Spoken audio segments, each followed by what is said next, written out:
9.5 FM reminds our listeners that the views and opinions expressed on this show are those of the host and guests and not necessarily the opinions of the owners of Global Communications Network and the operators of this radio station. Today can be the turning point in your life by making a simple decision. Fundamental questions of navigation. Where am I? Where am I going? And how do I get there from here? I invite the leaders of our planet to ask themselves these three questions before they make any crucial decisions. But if you don't make decisions, you're going to stay right where you are. We are all map makers. We are in a time of transition. If we're going to change, we have to change the direction that we're going. Our planet needs leaders who know where they want to go. When we change the direction we're going, then we want to make sure we're going in the right direction. Leaders who can see the big picture. Because if we're not, we're going to either go backwards or we're going to stay where we are. Recognizing the psychological and the spiritual shifts and changes that need to be made, often from the inside to the outside. To be able to shape your future, you have to be willing and able to change your paradigm.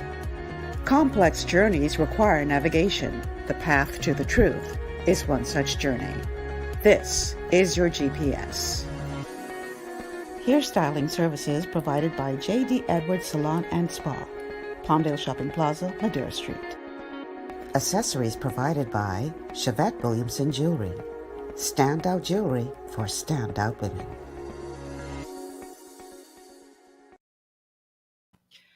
Good afternoon, everyone, and welcome to GPS Global Paradigm Shift on Global 99.5 FM. I am your host, Michelle Malcolm, and as always, it's a pleasure to be in your company today. Thank you so much for tuning in. Keep in mind that this month of May is Mental Health Awareness Month, and all month long we're going to be covering issues that deal with mental health. And I'm calling today's show The Haunted House Within. How many of you have been to a really good haunted house? I mean, really good, not the corny ones where, corny looking things jump out at you and you're like, yeah, right, whatever. I'm talking about a really, really, really good haunted house. Years ago when I went off to school, I studied in Montclair, New Jersey. And there was this haunted house. It wasn't in Montclair. I remember we had to go to another part of New Jersey for this particular haunted house. But we went to this haunted house. And that particular establishment, they paid professional actors. I mean, this thing was like a really professional haunted house. And you walked in there knowing that this is a haunted house, that, actors or whatever, but they were so convincing that, this was such a dramatic experience. I remember, and it was a huge house, and there were like a lot of twists and turns, and every time you just didn't know what to expect from one room to the next. And I remember thinking, I remember that you make it through one room, you survive that, and you're like, oh my God, what's next? It was so bad that it got to the point where you started to think illogically. I remember there was this one passageway that a part of this haunted house, they had this like old, like a part of the section of the house was like an old cryptic looking church. And by the time you got to that room, you were already so traumatized from everything else that you had gone through that you just stopped thinking logically. So they had, it must have been a glass thing, like in the middle of the walkway to get you to the next room and out of this haunted house. But you couldn't see that it was glass, and it looked like some huge gaping hole. And so by the time you got there, because you had been so traumatized, I remember I literally stood there and I started to cry. I was like, we're never going to get out of this house. We're never going to get out of this. Because it didn't dawn on me that thing was covered with glass. Right? We finally figured that out. By the time I got out of that house, I walked in there with 3 friends that I knew. Somehow they separated us. They got us away from each other. I don't know. I can't remember how they did that, but they separated us. They isolated us. By the time I got out of that haunted house, I was desperately clinging to a white woman and her little girl who I'd never met before. The 3 of us were clinging on to each other for dear life. Complete strangers. By time we made it out of that house, we looked like the trauma we had gone through. It was kind of funny, actually, because one of our friends who decided not to go in was waiting on the outside, waiting for us to get out. And he was like, good God, what did they do to y'all in there? You could see the trauma that we had gone through in that experience. Now, I want you to imagine all of that. But this is a trauma within you. This is a haunted house going on within you, where you don't know what to expect in the next turn. You know something awful. You have this feeling that something awful is coming, but you don't know what it's going to be. You don't know what to expect. You're isolated. You feel that there's nobody else that can relate to what you're going through because you're on your own. But even worse, I want you to imagine that what if you don't even realize that this haunted house within, this experience that you're going through, stems from some kind of early trauma, because that trauma was so bad that you blocked it out, or so you thought. What we're going to be talking about on the show today is the dangers of unresolved trauma. That's what we're going to be talking about today. And Jason, I need you to bring in my guest for me. My guest today. Now, I'm not sure why we're getting this feedback. I don't have anything open as far as I'm aware. Let me see. I haven't even gotten on this yet. Okay. I'm not sure why we're getting that feedback. Let's see if we can work through it. No? I don't know where it's coming from. My microphone on my phone is muted, and it's not even in the stream. So I'm not sure where that is coming from. Dr. Edricka Richardson is a licensed marriage and family therapist in multiple states in the U.S. and an AAMFT approved supervisor. She works with adolescents, couples, and families throughout the Bahamas and the U.S. currently, but has clients all over the world. And her clinical specialties include relationship issues, individual issues, family counseling, and life coaching, to name a few. As a therapist with over a decade of expertise, she uses a collaborative lens and invites her clients into a strong therapeutic alliance through meaningful conversations. Her main goal is to help clients become their full selves in both their personal and professional lives. And in addition to clinical practice, she has been teaching undergraduate and graduate studies for the past 12 years and supervising the last 6 years, both in major U.S. colleges and universities in the Bahamas. And so I want to welcome to the show Dr. Edricka Richardson. Welcome. I'm having some major issues. I can't get into my account for some reason. Welcome to the show, Dr. Richardson. Hi, thanks for having me. So, let's begin by talking about what is trauma, because what we find is that unaddressed trauma, unhealed trauma, often leads to things later on in life that could be very, very bad, um, very detrimental to a person's welfare. Let's talk about what is trauma. What defines trauma? So when we think about what trauma is we're looking at any emotional response to any terrible events, any things like natural disasters, things like accidents, rapes, those things that kind of might happen immediately to you, but afterwards they leave that shock, those emotional feelings, those unpredictable things that we can't account for in that moment. And how when somebody gets a physical injury, that's easy to see. We can see that person has been injured physically. But when you're talking about emotional trauma, and it doesn't just have to be something from childhood, it could be something that has taken place in adulthood. When you're talking trauma, that's not something that you can necessarily see.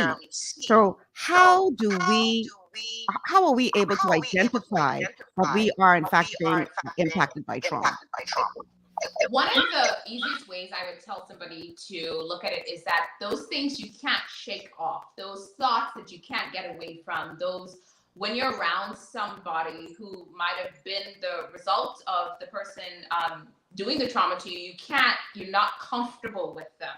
So it's identifying in yourself when you're not okay. I think that's probably the easiest way to start looking at and understanding this whole idea of what trauma is.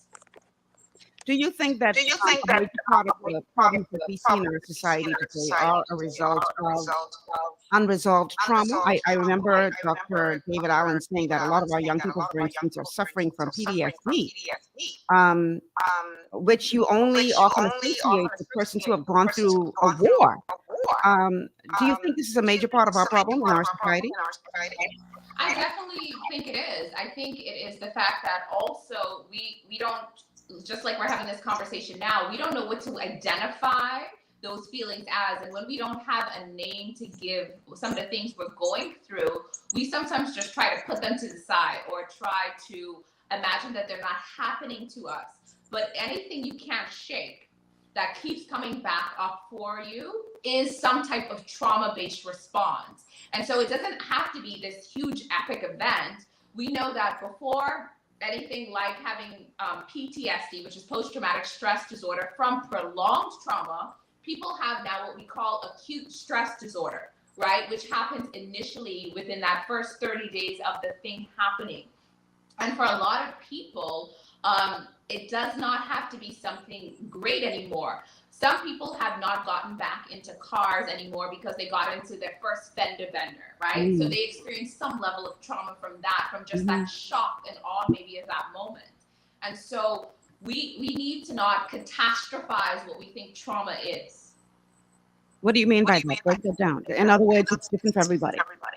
So we don't need to have it be something huge like Hurricane Dorian to say that somebody experiences trauma from a hurricane. It could be the fact that there was a severe rainstorm within the area, or the fact that they lost power for a significant amount of days and they were unable to do normal everyday things that have now left them in this state of shock and awe that I don't know when this thing will happen again, so that my anxiety, my mood is elevated because I'm so hyper sensitive to it that it's creating this trauma-based response. It could also be something as simple as loss, correct? Where you just lose a loved one or something of great value to you? Yes, I actually recently had a client who told me, like, every year since the age of 12 years old, every other year, they have lost somebody. So before they can actually grieve and go through their whole grief and loss process, another person passes away. And now this person is in their 60s. So you could imagine what that feels like. Every other year you're losing somebody, because they come from a really big family. And so now it's to the point where they're feeling as if, how do I make sense of this? Like, I haven't had a moment to just breathe and not see this thing happen. I want our audience to imagine that, let's say you get a very, very bad cut on your leg. if you don't resolve the trauma, I want you to imagine you getting a very bad cut and a very bad wound, and you're walking around with that wound wide open, not taking any steps at all to try to heal it, to try to cover it, to try to put some kind of healing balm. You're just walking with this open, gaping wound. What do you think would happen to that wound? And is that a good analogy for what happens when trauma goes unresolved? It is, because what happens is if you don't deal with something, it keeps, every time something new happens, it adds to it. So I tell people that you have to be very intentional about the things that create trauma-based responses for you, or things that trigger you. Because if you don't deal with them, they're eventually going to deal with you, because you can only pack so many things in I call it Pandora's box. You can only pack so many things away before everything that's buried eventually comes to the surface. And so when you think about a cut like that, you probably needed stitches, but you just put a Band-Aid on it.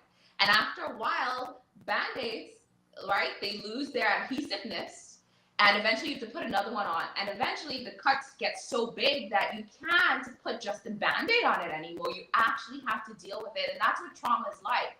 Over time, when you try to just pretend as if it's not happening to you, or put it in the back of your mind, eventually it comes to the place where it's so in the forefront of your mind, you can't shake it at all. Like, it's the only thing you can think about.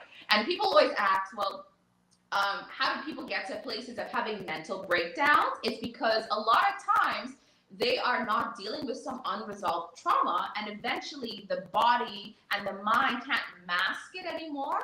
So then now something's happening where the brain can't recalibrate. It can't get back to that stable, that homeostasis, right? And when it can't get back to that place, it has to do something to let you know that we're not okay and you're not paying attention to it. So then hence the breakdown comes. It has to show you that something is wrong, that you're not dealing with. I actually have a clip I'm going to play a little later in the show that talks about why that breakdown is necessary. But before we go there, there is also a problem if trauma has happened and you either were so very young, right, that you don't necessarily remember it, or that you just blocked it out. So it's not always the case of you just not dealing with the trauma. Sometimes people are walking around with unhealed trauma that they're not even aware of, that they would have experienced this trauma, and therefore they are acting out in ways that they can't really explain or understand, not realizing that it all triggers back to, it all is all connected back to something that would have taken place that they're not even aware of. Is that something that you deal with often? Well, I've dealt with stuff like that, but it's very uncommon for people not to know that it has affected them. Maybe what you're describing more of is that the level in which the effect has happened to them. Because if somebody, for a kid in school, if somebody steals your lunch in kindergarten, right, and that was the thing that your grandmother made for you, and then Grammy happens to pass away, and then 5 years later somebody does it again, now you're old enough to remember that, you go right back to that original memory. So what we tend to do as humans is we put it somewhere, but you don't realize at that time how big of a deal it was. But the idea that it doesn't happen is how we function sometimes to get through from day in to day out, to allow us to function in this ever-changing world. Interesting. I want to play. This is a clip talking about 5 ways that untreated trauma affects us. So let's go to clip number 1. Have you ever lost a loved one or a meaningful relationship? Or perhaps you got rejected by your crush? Were you treated unfairly by your parents as a child? After any traumatic event, it's important to work on the necessary healing. Unhealed trauma can affect our brain and lives in many ways, and unfortunately will not die down on its own. So, here are 5 ways unhealed trauma affects us. 1. Potential violent acting out. Have you ever wondered why some people turn to violence and aggression? In our brains, there's an emotional hub called the amygdala. While the amygdala controls the expression of many emotions, it tends to have a very prominent role in fear and aggression. Unhealed trauma tends to intensify these negative emotions in the brain, such as fear, anxiety, agitation, stress, and so on. According to Carolyn Yoder from Peace After Trauma, when trauma goes unhealed, the normal stress reactions from trauma can amplify into acts of violence. Yoder says that this sort of violence can pass through generations, so she suggests trying to break this cycle and heal as soon as possible. 2. The potential development of PTSD. It's natural to feel afraid during a traumatizing situation, but do you often feel stressed or frightened even when you're not in real danger? Post-traumatic stress disorder is one of the most well-known impacts of trauma. But did you know that PTSD actually results from unhealed trauma? This anxiety disorder can manifest in many ways. Common symptoms of PTSD are nightmares, flashbacks, avoidance of trauma, and emotional numbness. There are many layers and complexities that lie within PTSD, some of which are more recently brought to light. For more in-depth information about this disorder, be sure to check out some of our other videos like the 5 types of PTSD. 3. Potential substance abuse. Self-medication is a common coping mechanism for unhealed trauma.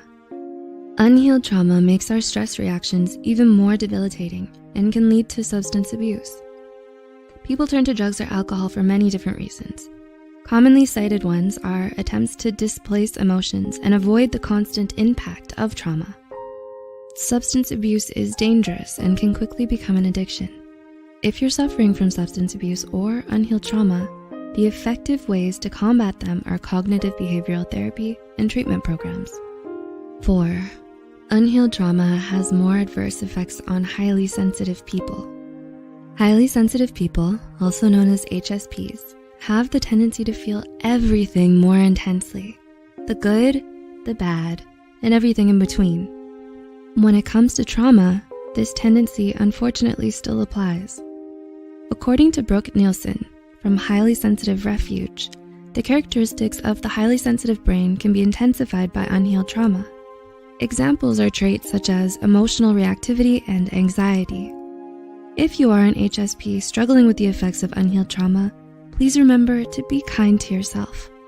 There are resources to help you overcome these debilitating emotions, and with healing, self-love, and self-compassion, you'll be okay. And 5, potential physical health impairments.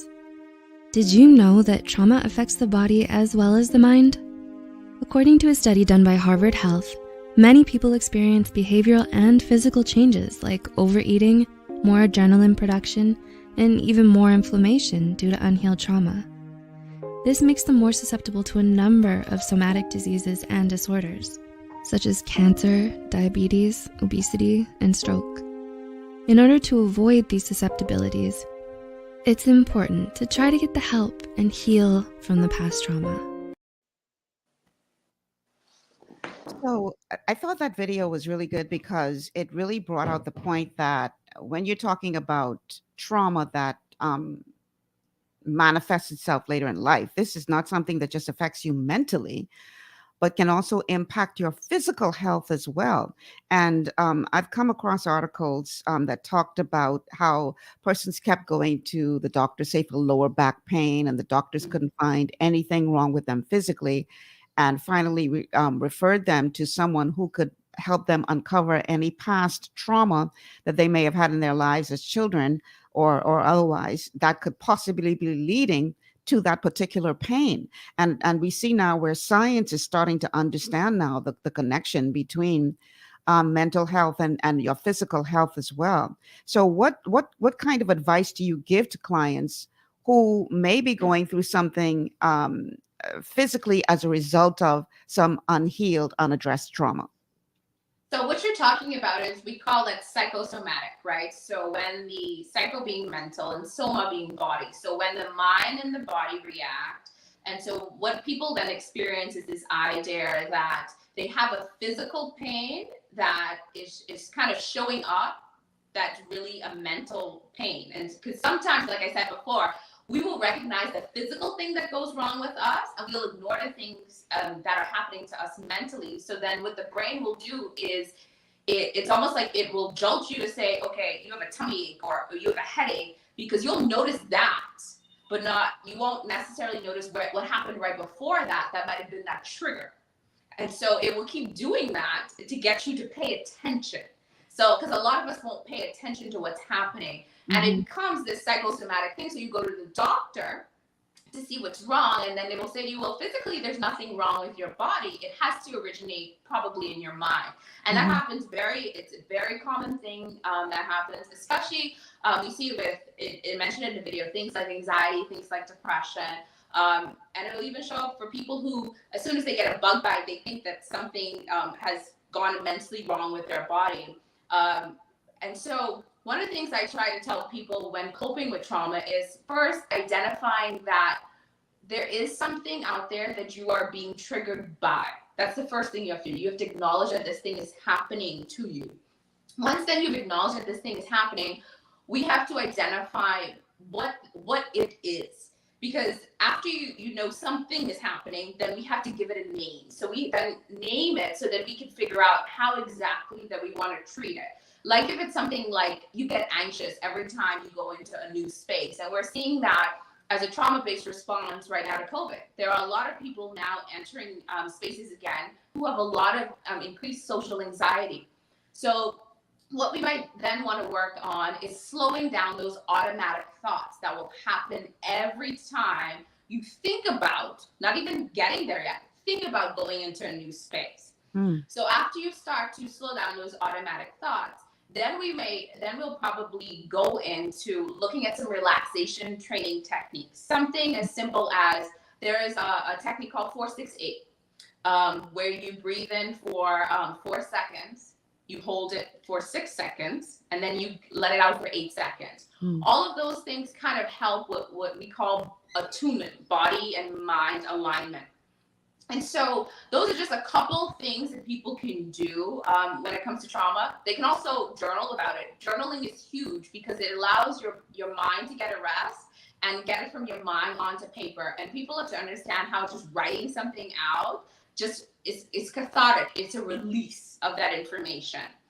And of course, over time, if the things a person is trying on their own aren't working, it will be obviously helpful to seek some help. There was one thing in that video I wanted to talk about that is a very new phenomenon that is happening, which is generational trauma. One of the things we know about generational trauma is that you don't necessarily have to experience the thing firsthand for it to actually be experienced in your mental capacity. There is some new research that has come out that says that your generations, 2 to 3 generations before you could have experienced it, and we're now genetically passing on trauma through our genes. Wow. One of my colleagues was actually writing some research on this because what they had found out, they're Jewish by descent, was that there were clients coming in having these vivid dreams and memories about the Holocaust, which they had never experienced. Wow. Right? And what they found in the research was that when they look at their family patterns, about 3 generations prior, there was a family member who was in the Holocaust. And now that generational trauma through genes had passed on those such vivid memories that the person was reliving it. So now we don't only see it in everyday life, we're seeing it through genes. So passing on generational trauma. That is incredible. I have actually, we just did a show very recently here on GPS talking about the passing on of spirits through from the mother to the womb, the child in the womb, that kind of thing. So this, what you're saying now, you're saying that this has been scientifically shown to happen as it relates to mental health. And wow, that's very powerful. Yeah. So now we have to really be mindful of if you're experiencing this thing that you have no connection to, maybe it's time to look back at your generational history to see could the things that are happening over and over in those dreams be possible through your history. Wow. Let's take a break. On the other side, we have to talk about it's so important that we help people to understand the protection of children that is necessary, because children are especially more susceptible to the effects of trauma because they are too young to be able to process when things happen to them as much as an adult could. And so many people are walking around wounded because of things that happened to them when they were so little and they couldn't properly process that. We're going to talk about that on the other side of the break. Stay with us. This is GPS. We'll be back after these words from our sponsors.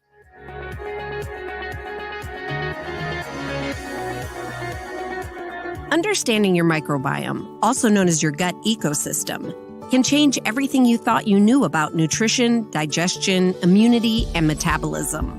Keeping your gut ecosystem healthy and balanced is essential. Ultimate Microbiome by Longevity was specifically formulated to optimize this ecosystem. It provides the advanced support your gut needs through prebiotic, probiotic, and postbiotic supplementation. Our unique blend of probiotics includes Lactobacillus and Plantarum, healthy bacteria that can help prevent harmful bacteria from taking over your gut. Increasing your gut's population of beneficial bacteria creates a more balanced gut microbiome, which has been shown to aid in weight loss, skin health, sleep, mood, and may even help with seasonal allergies. Ultimate Microbiome also promotes the production of postbiotics. Postbiotics are key to help regulate your gastrointestinal health. To enhance digestion, Digizyme Multi-Enzyme Complex, a blend of 5 specific enzymes, has been added to Ultimate Microbiome. It can help break down food so your body can better absorb nutrients. Plus, we've added our proprietary I-26 hyperimmune egg powder to aid in the elimination of disease-causing gut bacteria and help your body balance its immune response. Ultimate Microbiome, the scientific, proprietary, and holistic approach to gut health that helps optimize your body's entire gut ecosystem. To learn more, contact your Longevity associate. Welcome to Sunshine Auto, the hardest place on the planet for a rim fix and tires. We are your auto superstore for rims, Lexani, Azaras, Trueform, Western, Lux, Fuel, Tracklight, Tough, Rough Racing, Velocity, Mud, All-Terrain, and low-profile tires, cars, homes, and commercial window tinting. At Sunshine Auto, we put God first and customer is king. Blessed love. To stay healthy, it's crucial to make sure you get the nutrition you need every day. But it's difficult to get all your recommended vitamins and minerals from food alone. Even in the United States, 94% of people are deficient in at least one nutrient. Beyond Tangy Tangerine 2.0 by Longevity is a simple, convenient, and affordable way to help your body get the essential nutrients it needs. It's an advanced plant-driven multivitamin mineral complex that contains certified organic whole foods, trace minerals, and antioxidants. BTT 2.0 supports your body's natural defense system with a proprietary blend of energy-boosting and body-loving nutrients, plus prebiotics, probiotics, amino acids, and enzymes that support digestion. With an unusually high ORAC score of 8,000, you get even more antioxidants to help combat free radicals that can cause damage to your cells. But to get the most benefit and value from any multivitamin, your body must be able to break down the nutrients so you can fully absorb them. Otherwise, they'll just pass through your system without doing any good. Beyond Tangy Tangerine 2.0 was specially formulated with synergizing cofactors to ensure you get maximum nutrient absorption. Beyond Tangy Tangerine 2.0 is the easiest way to give your body the balance and complete daily vitamin mineral supplement it needs for optimal support of your overall health. To learn more, contact your Longevity associate. This portion of GPS is brought to you by Tiki Bikini Hut at Junkanoo Beach. Great food, cool tropical drinks, and family fun in the sun. And this is Mental Health Awareness Month, as you know, and the Holy Coptic Church International is presenting Revamp, a mental health and wellness session live this coming Saturday, May 7th, from 12 noon to 4 p.m. And of course, you are invited to be a part of it. Come and interact via Zoom with various doctors and life coaches from around the world. Restore energy, vibration, and mental potency. That's what revamp stands for. Check out eventbrite.com, EVENTBRITE.com. Revamp Mind for tickets only $10, or call 426-1148. That's 426-1148. Make sure you are a part of Revamp, a mental health and wellness session live this Saturday, May 7th from 12 noon to 4 p.m. We're talking today to Dr. Edricka Richardson. We're talking about the haunted house within. What happens when you don't deal with trauma in your life? And you can actually see this pass from, as she just told us prior to the break, generation to generation, impacting people's lives in the worst kind of way. I wanted to talk about children specifically because, Dr. Richardson, they are so young, oftentimes when they go through traumatic event. And you know what? It doesn't always have to be something so egregious. It may be something that you do innocently, not realizing how the child will interpret that. And I could use one of my own examples of something that was clearly traumatic for me. Now that I look back at it, it was kind of silly, but as a child, I interpreted it a certain way. And I'll tell you what my story is, Dr. Richardson. But specifically, I want us to talk about children and trauma and why we really need to be careful what we say and what we do around children. I remember I was probably about 5 years old. I think I may have told this story on my show already. I think I was about 5 years old. And I remember walking. It must have been so traumatic for me because I remember this like it was yesterday. My mother and I were walking, heading downtown. I think we were on Frederick Street. This is how vivid this memory is. And somebody stops and they're having this adult conversation. And there I am, this little child, while they're having this adult conversation. And they were talking about some woman that had lost her baby. Well, now as an adult, I know what that means. As a 5-year-old, I am hearing these people talk about, did you hear that so-and-so lost her baby? As a 5-year-old, I'm thinking there's a baby that's physically lost out there somewhere. And they're having this conversation. And my mother says, yeah, I heard, it's so sad, but she's young and she'll be able to have other children. And in my 5-year-old mind, I'm thinking, oh my God, there is a baby. Pardon me? Somebody better find the baby, right? There's a baby lost. And these people are sitting here saying, oh, she'll have another one. She'll be all right. She's young. Oh my God. And so in my 5-year-old mind, I interpreted that to mean, sweet girl, if you get lost, you on your own. These people here can come and look for you. And I remember holding on to my mother's hand so tightly after that. I said to myself, you ain't gonna lose me because clearly ain't nobody coming to look for me. Mm-hmm. Now, as an adult, I look back that night, I realized how silly that was. But I was only 5 years old.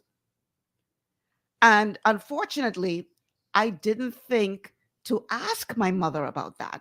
So I internalized that to mean nobody is coming. Right. You on your own. Nobody coming.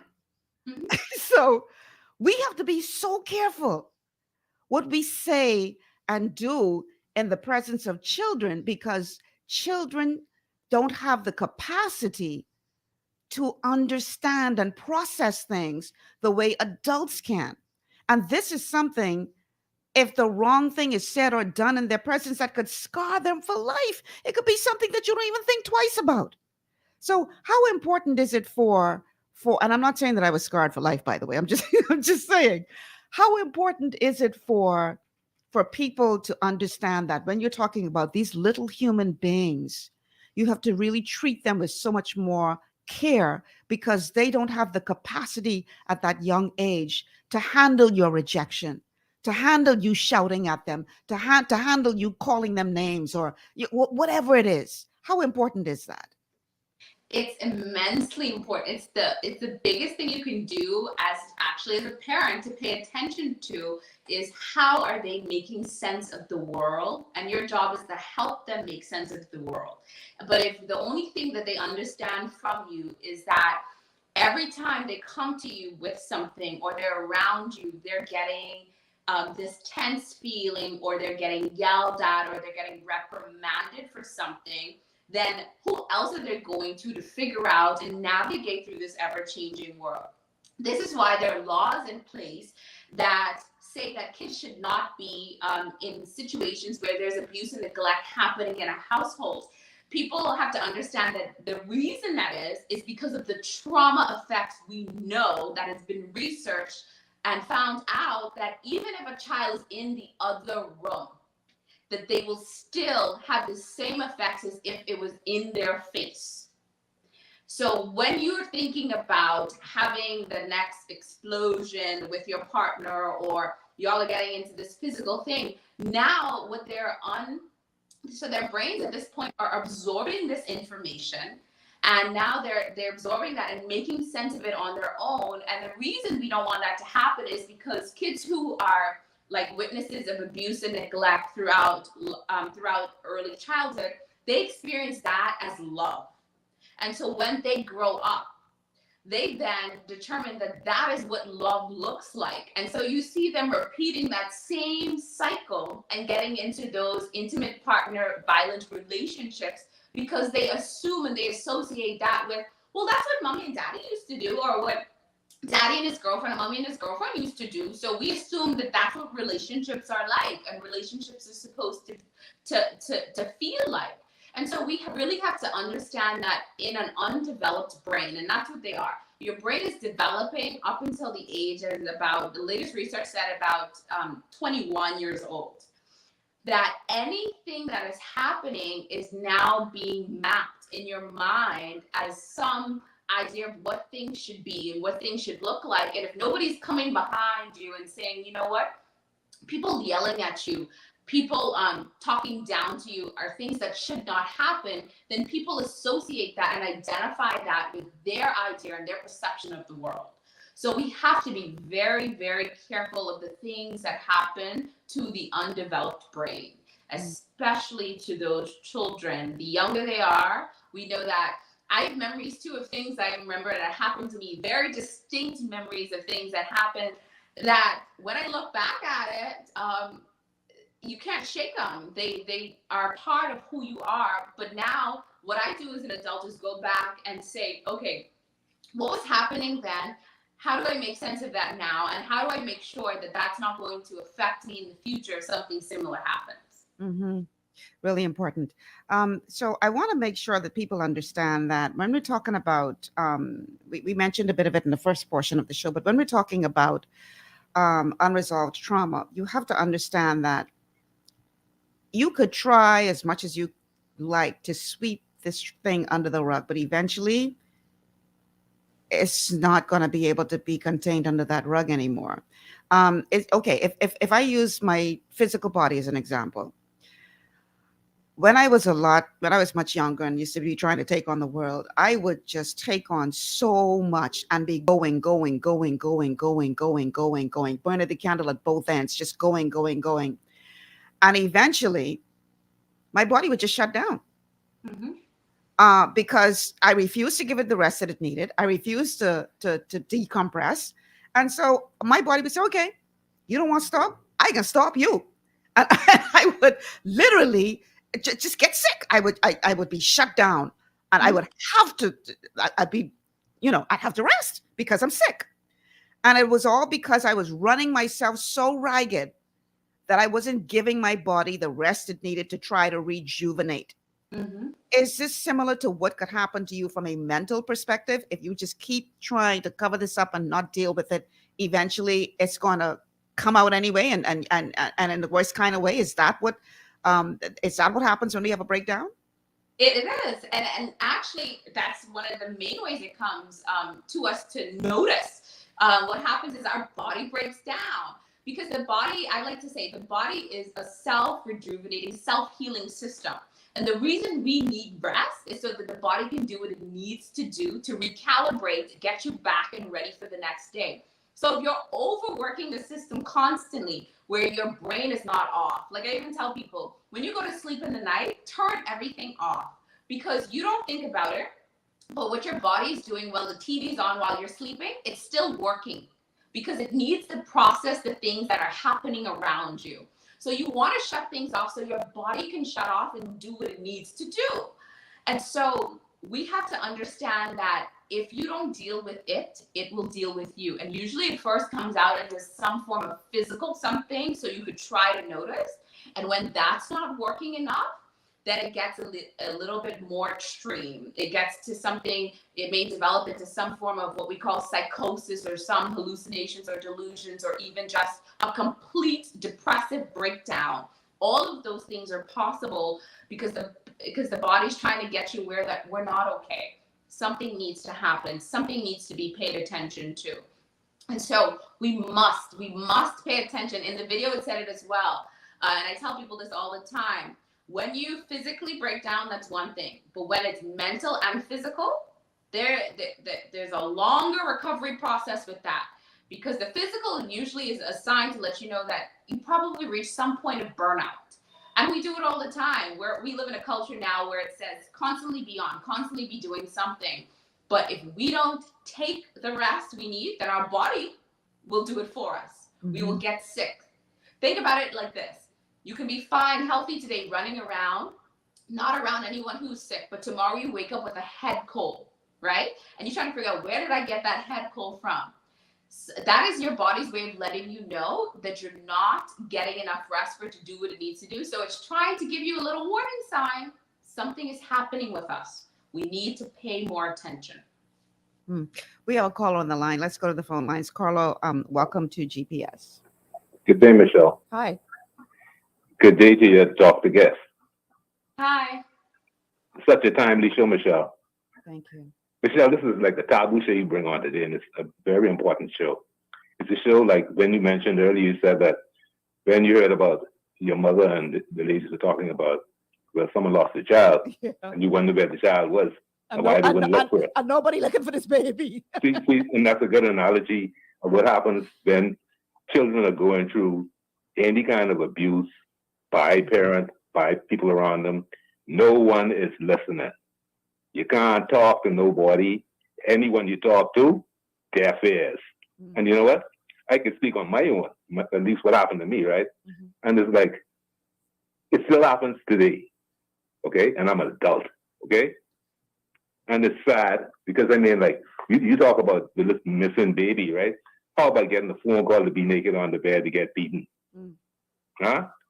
And then walk to the store to get your hands burnt. Not once, twice. Mm. Huh? Hello? I'm listening. Okay. You know, and it goes on and on and on, and all of the remarks of calling, I mean, racism and family. One is it's called a black PI, you know what. Mm. And that was me, okay? And I mean, even, and it goes on into the adult life, you know, when it was time for me to get married, you know what? The same, my mom, okay? She orders, I sent an invitation to my wedding, and she rejected and told all of my brothers and sisters that one of them go to the wedding, she washed the hands of all of them. Wow. And no one came, okay? All right? And it goes on, and you know what? It's like the scars are there, and you go and you try to reconcile. You go and, even though you're not wrong, you say, well, forgive me for any wrong I've done. It goes through deaf ears, okay? So, and it's like you're living in a nightmare, living in a world where a parent, I mean, even though they born you, a woman, okay, will tell you ain't their child, all right? And go even into saying your children ain't their grandchildren.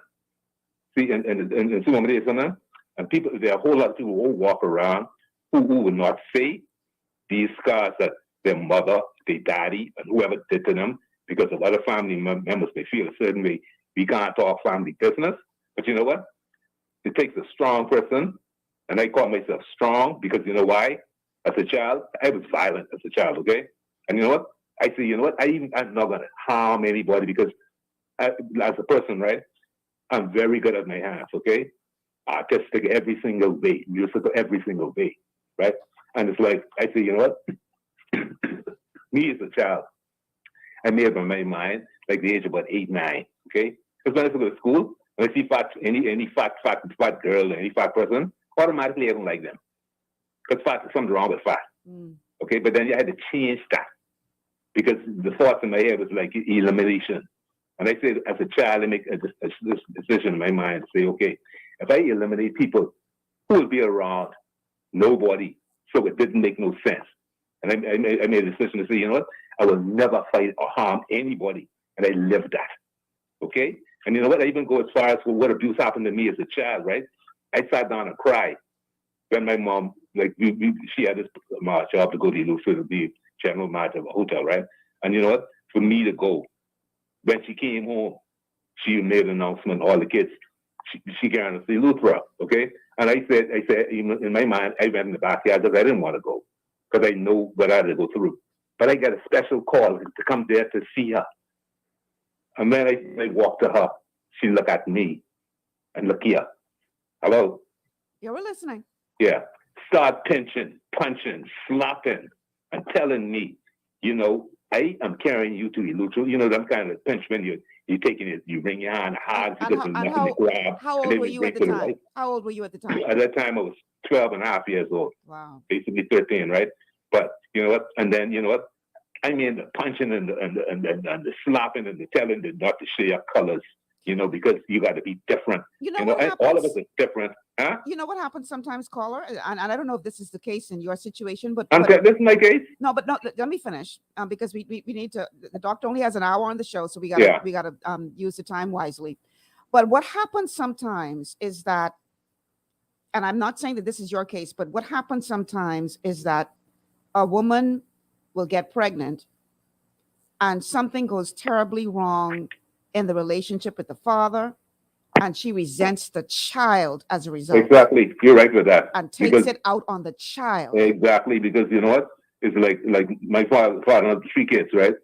And I'm the last one on the breakup of a love affair that I understand was greater than any love you could ever find. So she is taking her frustration out on you. On me. Yeah. Okay. And it's like, it's racial and everything because I'm the darkest one. You know what it is? We call you black PI, you know what? As a child.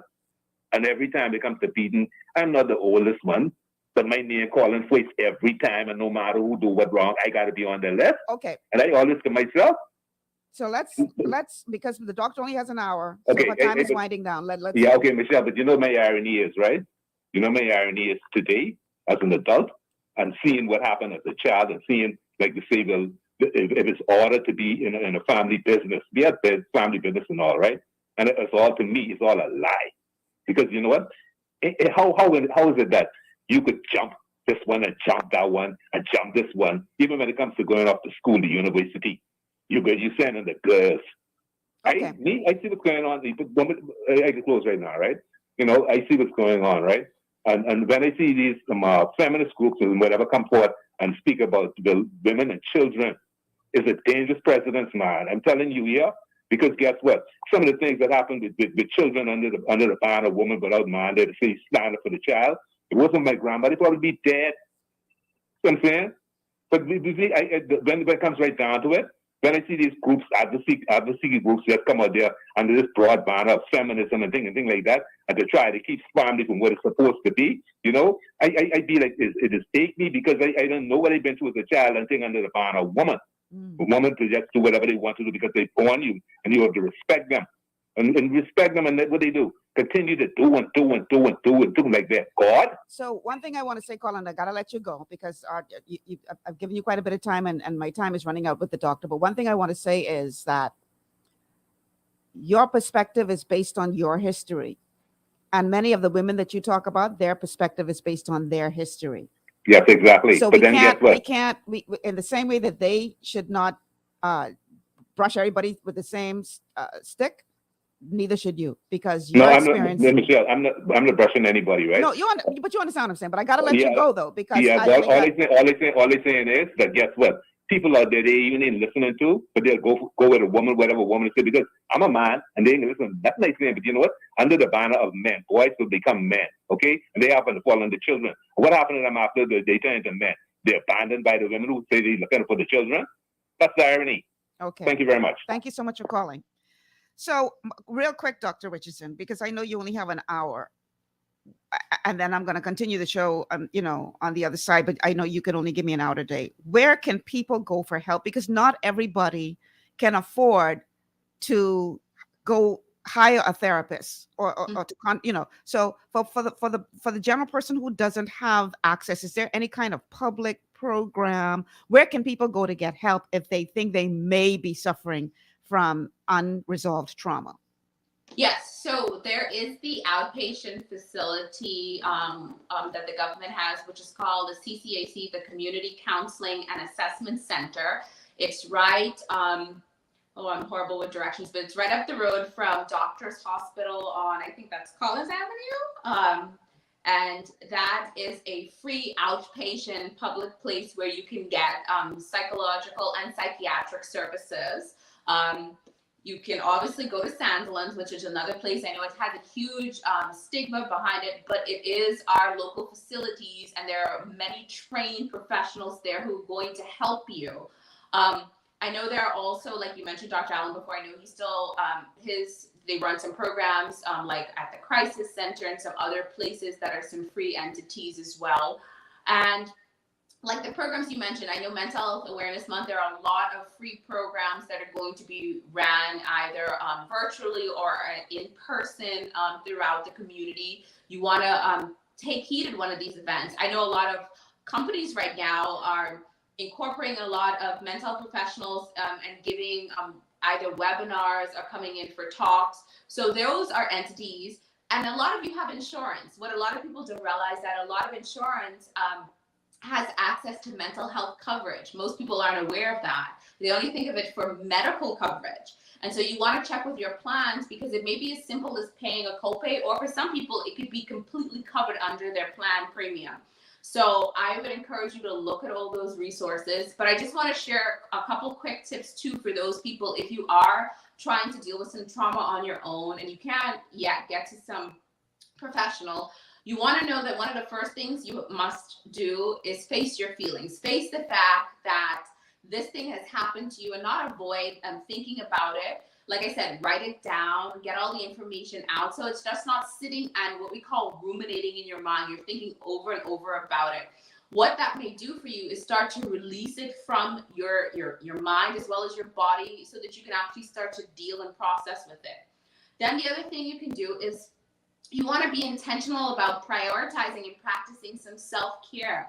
That's simple as making sure you try to go out and do something like a walk. A nice brisk walk sometimes can get you from having or overthinking, or even something physical can get you to just clear your head, changing the environment. Eat healthy. All of those are ways for self-care. People think it has to be something luxurious like going to a spa or something, which is great.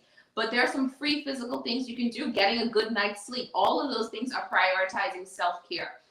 You also want to be patient with yourself as you're going through and kind of reliving the trauma. Because what you have to do first when you're processing trauma is you have to relive it and then start to unpack it.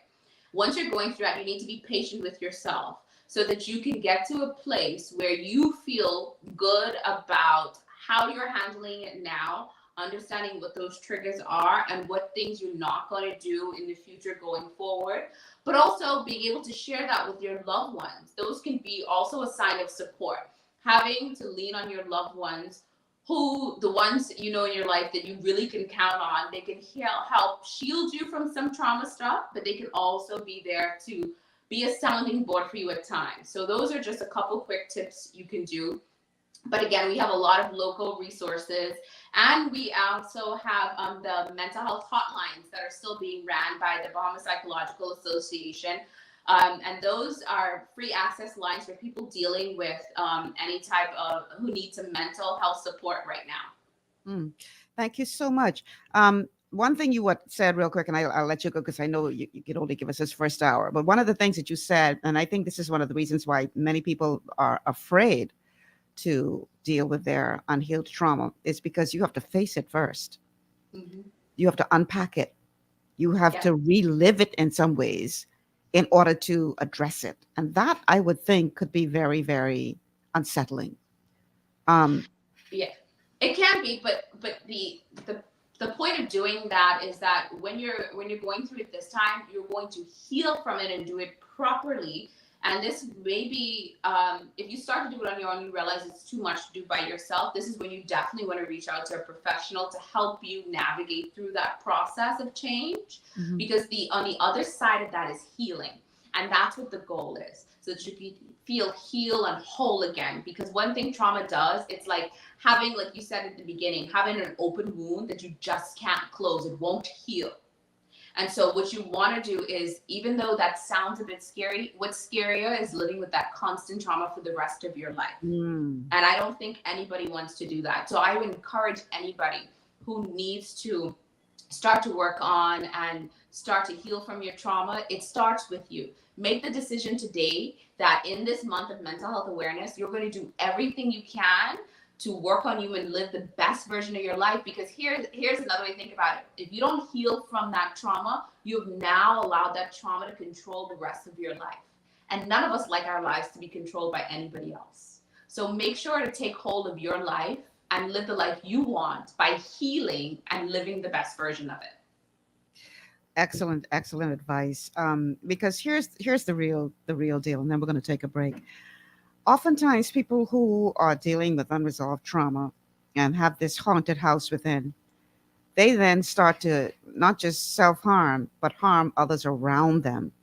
They share that trauma, they share that grief with others. So they make other people's lives a living hell because they don't want to do the work of addressing their own trauma. And I would just like to encourage everyone, we all have something we're walking around with. We're all walking wounded to some degree. But you got to be willing to do the work, because it's not fun that you're making everybody else around you miserable because you refuse to face your own issues. And we got a lot of that going on in this country today. So Dr. Richardson, thank you so much for the 1 hour that you could give me. I appreciate it. Thank you. I'm going to go help heal some trauma. All right. Do your due. Thank you so much. All right, we'll be back after these words from our sponsors. We have a couple of things to give away on the other side of the break. So stay with us. This is GPS, and we'll be back after these words from our sponsors. Your body's immune system is under constant pressure from things like stress, lack of exercise, and toxins in the environment. It's crucial to be proactive and support your immune system with the nutrients it needs to function effectively. But it's often hard to get these nutrients from food alone. Introducing fast-acting Zinc Plus Immune Support by Longevity. Unlike zinc-only supplements, Zinc Plus Immune Support builds on the proven power of zinc and adds complementary nutrients to give your immune system extra support. Vitamin D helps balance the effects of zinc, while our proprietary blend of natural fruit and root extracts provides the extra help your immune system needs to work against daily stressors. And we've included Longevity's exclusive plant-derived minerals to give your body the minerals it needs, but can't get from food alone. And because Zinc Plus Immune Support is delivered in a great-tasting, sugar-free, berry-flavored lozenge, it encourages quicker absorption of all these nutrients into your body. Zinc Plus Immune Support. Zinc plus the extra support your body needs to promote a healthy immune system. To learn more, contact your Longevity associate. Welcome to Sunshine Auto, the hardest place on the planet for rims, paints, and tires. We are your auto superstore for rims, Lexani, Azaras, Trueform, Western, Lux, Fuel, Trackline, Tough, Rough Racing, Velocity, Mud, All-Terrain, and low-profile tires. Cars, homes, and commercial window tinting. At Sunshine Auto, we put God first and customer is king. Blessed love. It's gotten harder and harder to get your daily requirement of vital nutrients from food alone. Without additional vitamin and nutrient support, your health and well-being can suffer drastically. That's why Z Radical was specifically formulated. It combines a blend of antioxidant-rich vitamins, minerals, and botanicals with the protective powers of fucoidan to help fill the gaps from lack of nutrients in your foods. The core of Z-Radical is fucoidan, a naturally occurring polysaccharide that helps stimulate immune reaction, protecting you against inflammation and oxidative stress. We harvest this powerful mineral-rich nutrient from brown seaweed, harvested only from the world's most pristine ocean waters to ensure the purest quality. It's then extracted using cold process technology to ensure maximum levels of bioavailability. Then we add essential vitamins that help to protect your cardiovascular and nervous systems and are crucial for optimal immune and neurological function. Z-Radical also includes a proprietary blend of delicious antioxidant-rich fruits and berries. This great-tasting combination helps your body combat free radical imbalances that can contribute to a variety of degenerative conditions like arthritis and heart disease. Z-Radical. Experience the power of fucoidan with antioxidant-rich berries, 8 essential vitamins, and more to provide you with potent health benefits. To learn more, contact your Longevity associate.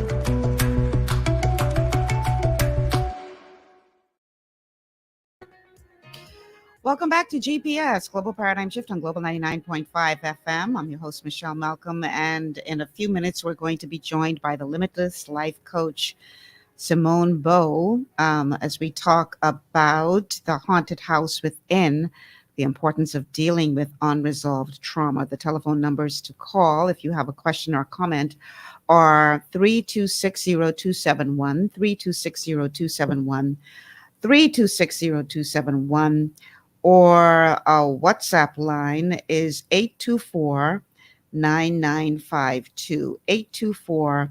824-9952 is the WhatsApp line. And speaking of WhatsApp, I'm going to give something away in honor of Mother's Day this weekend to the 5th person who sends me a message on WhatsApp.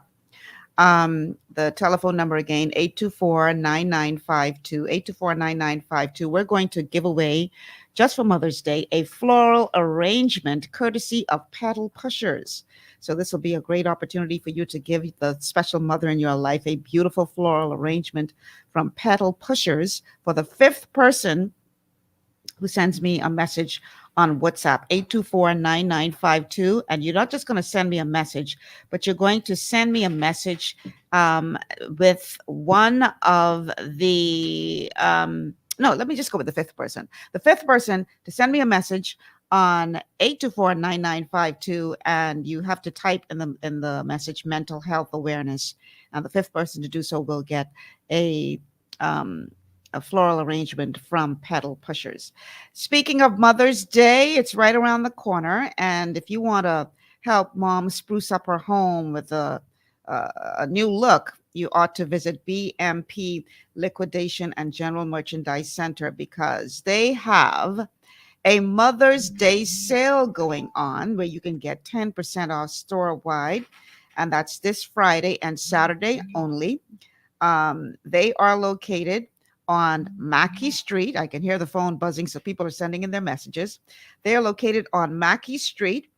They're located on Market Street, 231 Market Street, just south of Andros Avenue. On the left-hand side, look for the sign that says BMP, and you can find some amazing things there that would make a great gift for mom. You can actually help mom redo her living room, redo her bedroom. They've got great paintings. They've got beautiful furnitures, all at ridiculously affordable prices. So my phone has been going off. Okay, I think I already got 5, y'all. Let me see. Let's see who our winner is. I said the 5th person to send a WhatsApp message with the title Mental Health Awareness. I have 1, 2, 3, 4. I got 4 people. 4 people. The number, what? The next person, 824-9952. 824-9952. And we've got a winner. Okay.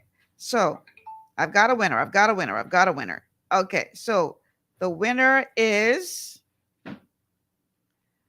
now winner, y'all don't follow instructions, because I say put in the message mental health awareness, and all you do is say, am I the 5th person? So you kind of cheat. Okay. We're going to contact you. Yes, you are the fifth person. I will have our team reach out to you to get you this floral arrangement. Let me just write down your number so that they can reach out to you. Don't worry, I have more stuff to give away. So if you didn't win that one, you will be able to win something else. So let's write down your number. 125 pedal pushers. Okay. Y'all don't have to send any more messages, okay, with regard to that, because that one is over. But I have other stuff to give away today, okay? All in honor of Mother's Day. All right, so when we're talking about mental health awareness, I want y'all to understand something. As much as you try to cover this up and as much as you try to suppress this and push this down, eventually it's going to somehow come out. And one of the ways that it will come out is in your body. Your body will respond.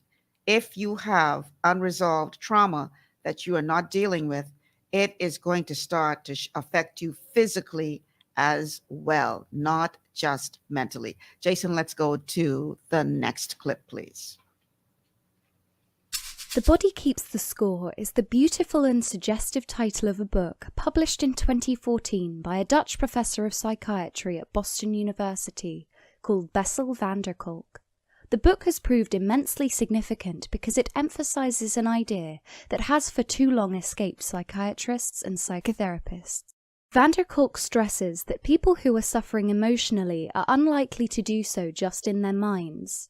Crucially, their symptoms almost always show up in their bodies, in the way they sit or breathe, in how they hold their shoulders, in their sleep patterns, in their digestion processes, in the way they treat their spots, and in their attitude to exercise.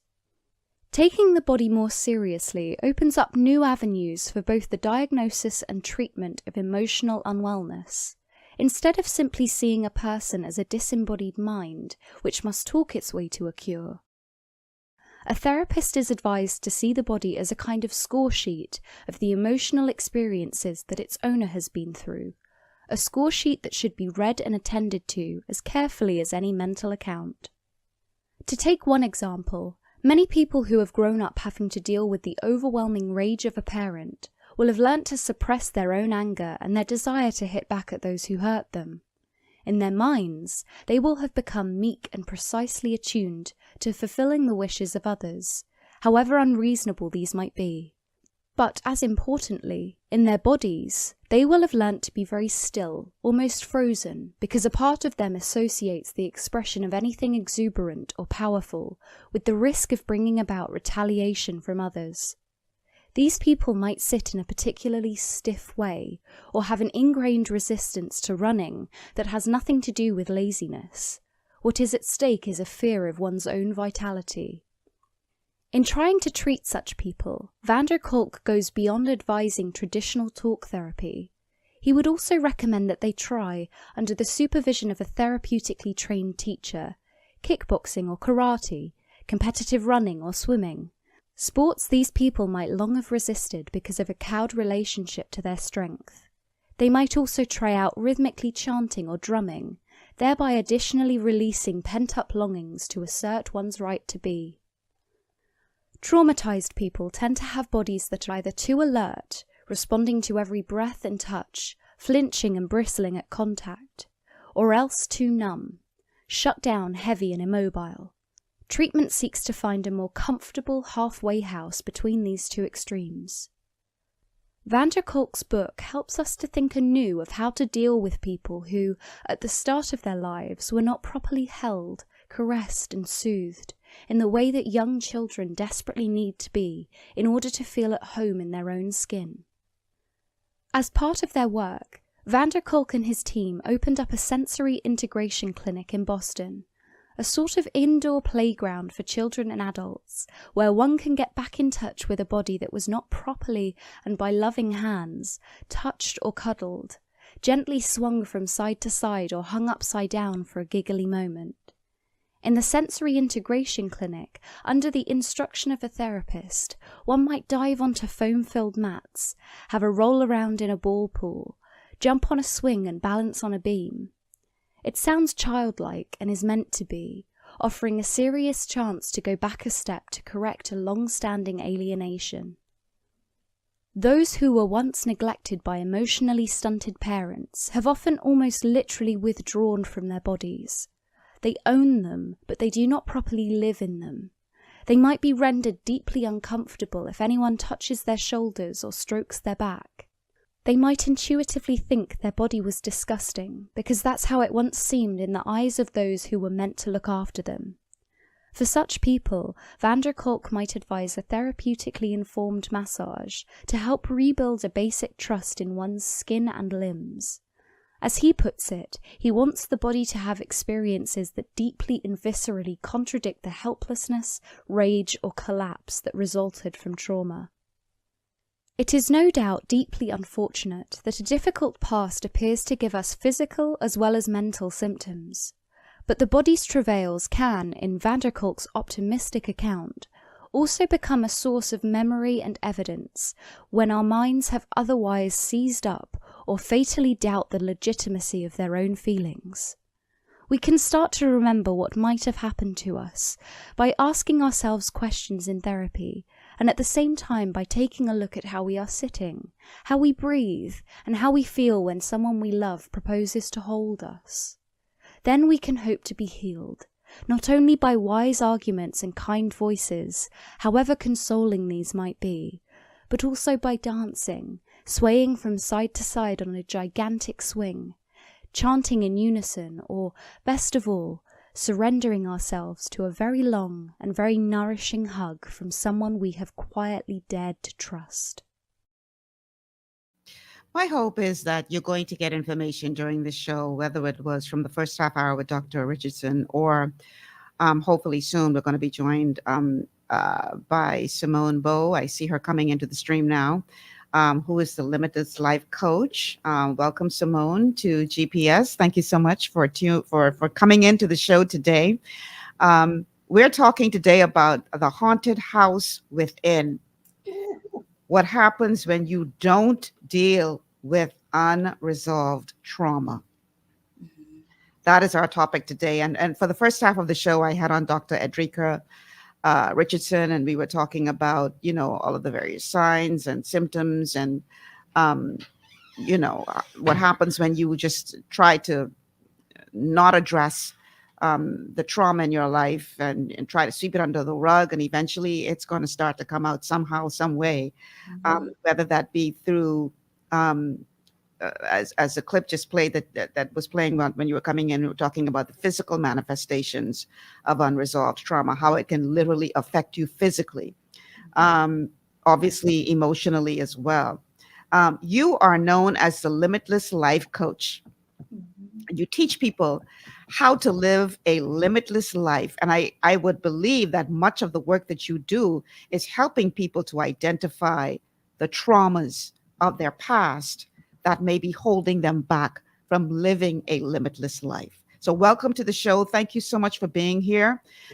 Let's talk about it. Let's talk about how past traumas can stop you from living your best life.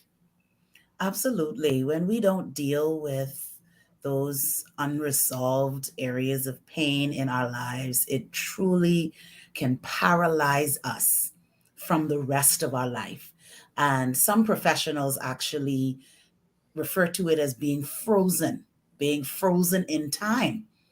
And so therapists like Dr. E and others would ask you to trace back to the time where that traumatic event would have happened. And a lot of times people go back to a certain age in their life where something very painful would have happened to them. So you can go back maybe to your teen years. Some people can go to their toddler years. Some people primary school years. Some people, I know some therapists that actually do womb work. WOMB. People who have experienced trauma before birth. Yes. And you may say, well, how? I mean, I'm not even born yet. I'm not even really a person. But we take on whatever experiences our mother, and I would dare say both our parents, would be feeling. And if you pay attention to children are very, very sensitive. And children take on a lot of things that's going on around them, good and bad. And so oftentimes when you dig into what children would have been going through, because they're children, they're very perceptive, but their perspective is from that of a child. Exactly. And so sometimes they would apply certain things to their life that really they're not even responsible for. So sometimes you would hear people feeling like they're responsible for their parents' divorce. Yes. Right? Because my parents were fighting so much that it was my fault. You know, maybe they hear their parents arguing about money, and then they feel I worked with someone actually as a coach who felt that way. She overheard her parents talking about their money challenges, and she decided that she was not going to go to college because her parents paid for her older siblings to go to college. And so she felt like she was just going to add to their financial burdens. And in actual fact, and when you talk about manifestations, physically, she literally flunked out of college. And I am sure that it wasn't only her intellectual ability that caused her to flunk out. I am sure that unconsciously, she's saying, you know, I don't want to put my parents through this, so I'm just, you know, this is college life is not for me. And she ended up flunking out and never finishing her degree. I'm glad that you said unconsciously, because what people need to realize is that your subconscious mind is in many ways more powerful, not many ways, is more powerful than your conscious mind.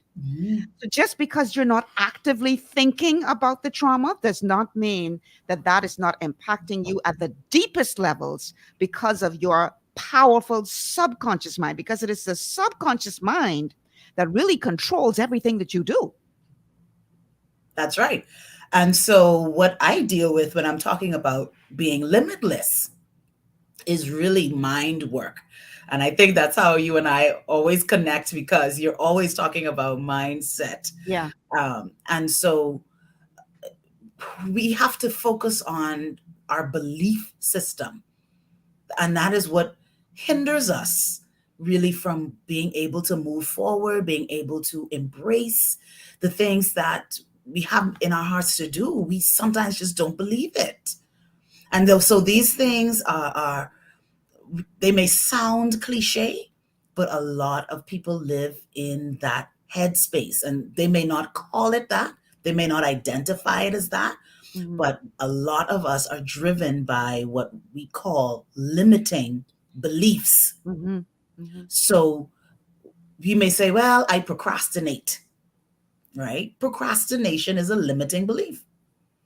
So what I encourage people to do is to dig deeper than that initial belief, that initial thought.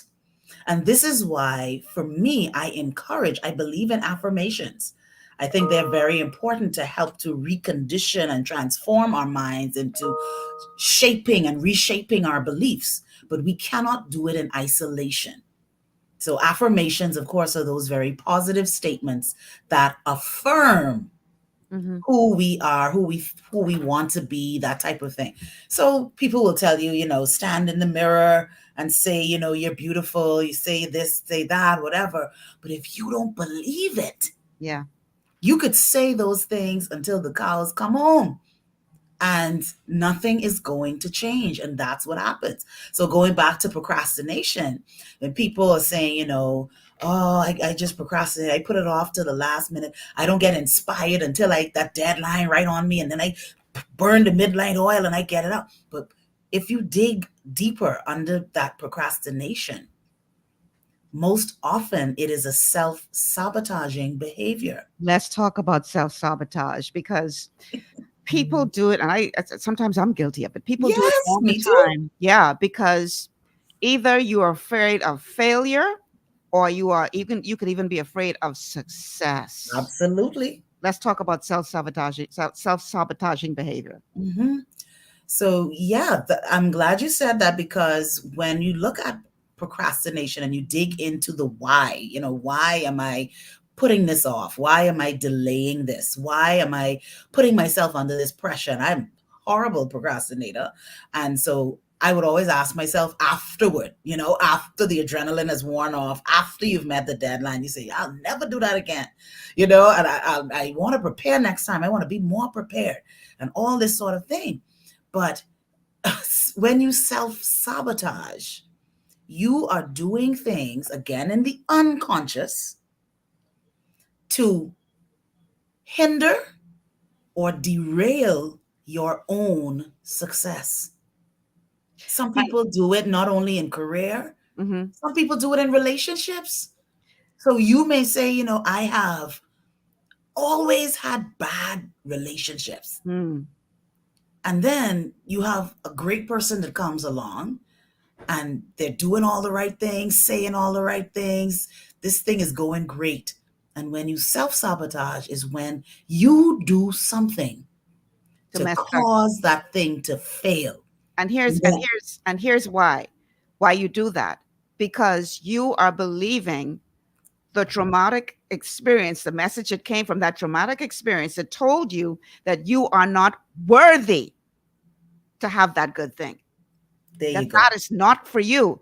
And so even though you may intellectually say, I don't believe that, subconsciously, that still has a grip on you. That's right. And so you will do things from a subconscious place to mess that up. Yes. Because you believe in the lie that was told to you, or your interpretation of what happened to you. Yeah. As your reality, as your fate, as that's right. just, And here's what it sounds like, Michelle. We may say men are dogs, women are no good, relationships are not for me. Things you can never be happy in this life. Things never really work out. It may be good for a while, but then something can go wrong, right? These are the things that we say, the things that come out of our mouth reflects what's going on in our head and our heart, what we believe. So the underlying belief says, like you said, either I don't deserve this, I'm not worth it, relationships never last. That's why you have some people who will say, I'll never get married. Why? Because of the trauma that they either have witnessed in their intimate family circle, and worse yet, if their friends and other family members go through it. Then they'll say, you know what, this thing is not for me. And why? Because I'm afraid of being hurt. I am afraid of experiencing that trauma again. I can't go through that again. I don't want it to happen to me. Or they think about things that they would have gone through in their childhood. I'll never put my child through that. And you hear people make these vow type statements. That's where these things come from. That's why it's very important to be very self-aware. Right? That very important quadrant in emotional intelligence. Self-awareness is critical for us to be able to move forward in our lives. We have to be able to assess ourselves regularly, to embrace self-reflection. And a lot of times we run away from it by filling our life with activity. We fill our life with busyness. And we say we are so busy. By the time I'm ready for bed, I just fall asleep. Or some people up all night thinking, whatever. And then when bad things, or what they call bad things, bad feelings, bad memories come up, what do? We try to suppress them. We try to self-medicate them. So I can smoke more weed. I can drink more wine. I'm going to hang out at the club a little longer. I'm going to stay at the bar a little longer. Why? Because I'm going to work. I'm going to stay at the office, right? And this is why a lot of people have said that in COVID, where they were now forced to spend so much time with certain people, that we've had escalated cases of abuse and separations and things like that, because now they've had to face this reality that perhaps this relationship or whatever it may be, this job, we talk about the Great Resignation in the US, where people don't want to go back to work as we knew it, right? But we do that when we spend time with ourselves and we're able to really figure out, what do I want? What is important to me? What do I need to heal from? And then when you are in those quiet moments, right? Whatever time of day is best for you to do it, early morning. Some people like to do it in the morning. Some people like to do it in the evening. Some people do both. You have morning rituals, evening rituals, weekend rituals, right? Whatever it is that you do. And when I use the word ritual, I'm just talking about a routine, something that you continue to do as a habit, right? So some people, they would get up the same time every morning and they start their day in a certain way. So some people may start it with prayer. Some people may start it with prayer and meditation. Some people may start it with meditation and writing in their journal, planning their goals and what they plan to do for the day, what we would call commanding their day, commanding the morning, getting a grip before life grips you, and then it's all out of control. So having those things to kind of anchor yourself so that you are continually reflecting on your life, on your actions, on the triggers, the things that set you off, the things that hurt you, the things that make you angry, the things that make you sad, all of these things, so that you can now do the work and figure out, how do I need to process this? How do I need to heal this? How can I bring closure to this thing that is really hindering my life? That's some good stuff. We have to take a quick break. Talking right now in this half of the show to the Limitless Life Coach, Simone Bowe. We're talking about the haunted house within. Ooh, some of us are being haunted by ghosts of the past. And unless you deal with that, it's going to haunt you for the rest of your life. So we're talking today about the dangers of not addressing unresolved trauma. We got to heal, people. We've got to heal. We're going to take a break. On the other side of the break, we have another prize to give away. And of course, we will continue the conversation with Simone Bowe. Stay with us. This is GPS. Understanding your microbiome, also known as your gut ecosystem, can change everything you thought you knew about nutrition, digestion, immunity, and metabolism. Keeping your gut ecosystem healthy and balanced is essential. Ultimate Microbiome by Longevity was specifically formulated to optimize this ecosystem. It provides the advanced support your gut needs through prebiotic, probiotic, and postbiotic supplementation. Our unique blend of probiotics includes Lactobacillus and Plantarum, healthy bacteria that can help prevent harmful bacteria from taking over your gut. Increasing your gut's population of beneficial bacteria creates a more balanced gut microbiome, which has been shown to aid in weight loss, skin health, sleep, mood. Ultimate Microbiome also promotes the production of postbiotics. Postbiotics are key to help regulate your gastrointestinal health. To enhance digestion, Digizyme Multi-Enzyme Complex, a blend of 5 specific enzymes, has been added to Ultimate Microbiome. It can help break down food so your body can better absorb nutrients. Plus, we've added our proprietary I-26 Hyperimmune Egg Powder to aid in the elimination of disease-causing gut bacteria and help your body balance its immune response. Ultimate Microbiome, the scientific, proprietary, and holistic approach to gut health that helps optimize your body's entire gut ecosystem. To learn more, contact your Longevity associate. Welcome to Sunshine Auto, the hardest place on the planet for a rims, paint, and tires. We are your auto superstore for rims, Lexani, Azaras, Trueform, Western, Lux, Fuel, Trackline, Tough, Rough Racing, Velocity, Mud, All-Terrain, and low-profile tires, cars, homes, and commercial window tinting. At Sunshine Auto, we put God first and customer is king. Blessed love. To stay healthy, it's crucial to make sure you get the nutrition you need every day. But it's difficult to get all your recommended vitamins and minerals from food alone. Even in the United States, 94% of people are deficient in at least one nutrient. Beyond Tangy Tangerine 2.0 by Youngevity is a simple, convenient, and affordable way to help your body get the essential nutrients it needs. It's an advanced plant-driven multivitamin mineral complex that contains certified organic whole foods, trace minerals, and antioxidants. BTT 2.0 supports your body's natural defense system with a proprietary blend of energy-boosting and body-loving nutrients, plus prebiotics, probiotics, amino acids, and enzymes that support digestion.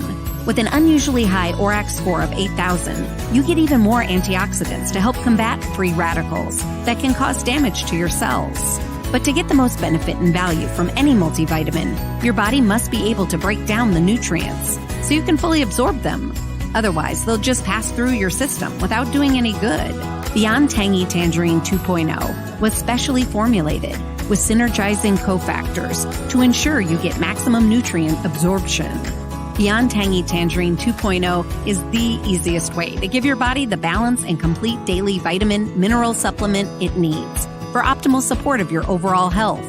To learn more, contact your Youngevity associate. This portion of GPS is brought to you by Tiki Bikini Hut at Junkanoo Beach. Great food, cool tropical drinks, and family fun in the sun. Trauma is often the result of an overwhelming amount of stress from a situation that exceeds one's ability to cope, such as the death of a loved one, the end of a meaningful relationship, or the rejection of a loved one.